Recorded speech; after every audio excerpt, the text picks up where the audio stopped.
Hi everybody, welcome to week 7 of our research course. Wow, this week and next week, and then you're done. All right, so this week, the focus is on implications,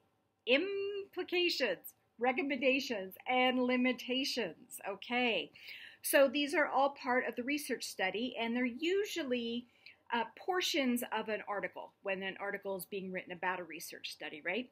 You know, my hands just reminded me of something that I thought was so funny. So I did a dissertation, right? And there's some pieces of that I wanted to pull to talk to you about them today. And so I Googled myself to find the dissertation because I have it in an open source area where anybody can access it. And I happened to see that I am now on Rate Your Professor for GCU, which I thought was hilarious. So, pretty good information. There was only 2 people that responded. One of them said I was a really tough grader, and I would beg to differ. I would say I am a very explicit and fair grader, but I do follow rubrics very closely. But the other thing that I thought was really funny is that one student really liked my videos, but she had to watch them twice because sometimes she was distracted by my flying fingers. Yes, I talk with my hands. Anyway, back to the topic at hand. Implications, recommendations, and limitations.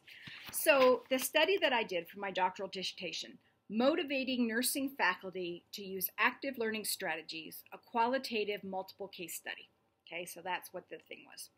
So in my particular study, these are multiple case studies, so I was interviewing people, right?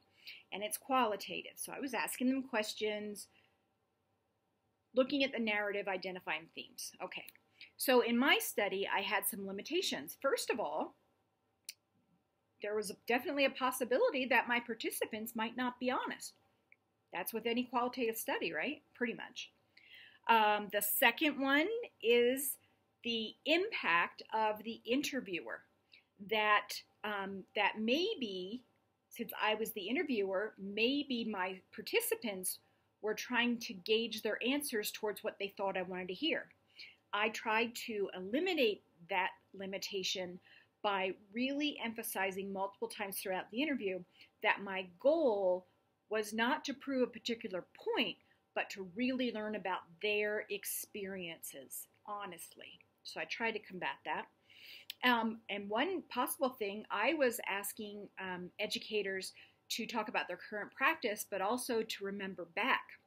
And it's possible limitation could be that maybe some of those way back memories and people who had been teaching for a long time, they weren't able to recall them.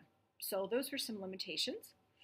And then so implications and recommendations, the way that my school asked me to phrase that was significance and use. So, or significance and use was one section, and then recommendations. The significance of my study was that this information could be used to encourage more active learning strategies, which would enhance student retention, which could help ease the nursing shortage. So that's this kind of this why, or why do we care? Okay, and then recommendations.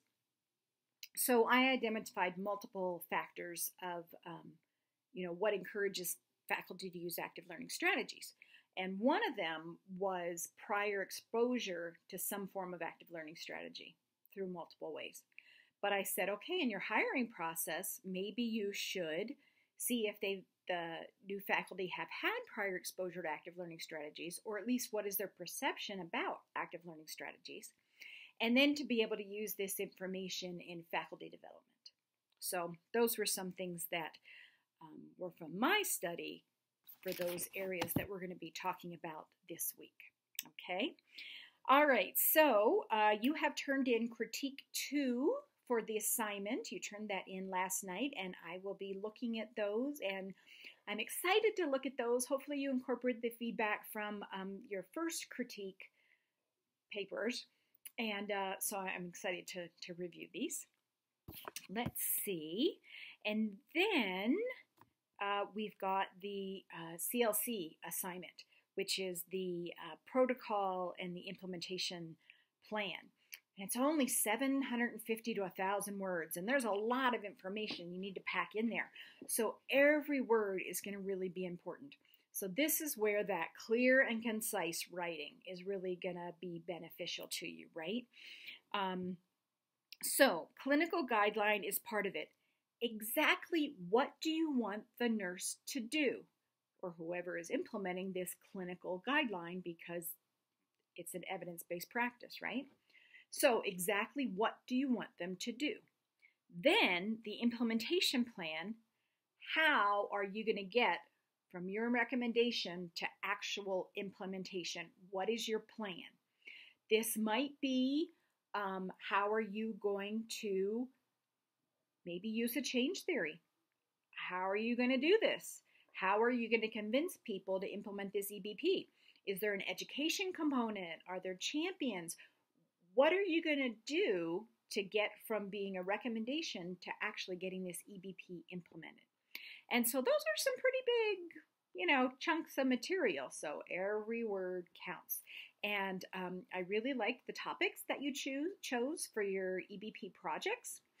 And remember, the effort that you put into this project, you will get back out of it, because you guys have that evidence-based practice course that you'll be taking, where you're going to do your own evidence-based practice proposal individually. So hopefully you can use some of the lessons learned from this course when you're doing that on your own.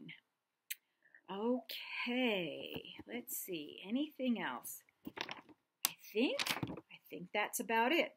I check the individual forum, questions to instructor forum. I check those at least once a day, usually more than that.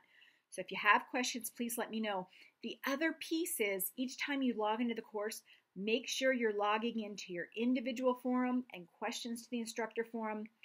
Because when a new post is in that area, not a reply, but a new post, you don't get notified about it. I think that's a little bit of a problem with our system, but we're actually going to be doing a Loud Cloud upgrade here in the next few months that I think will help address that. Anyway, all right, I think that's about it for this week, and contact me with any questions. All right, I'll see you in the main forum, guys.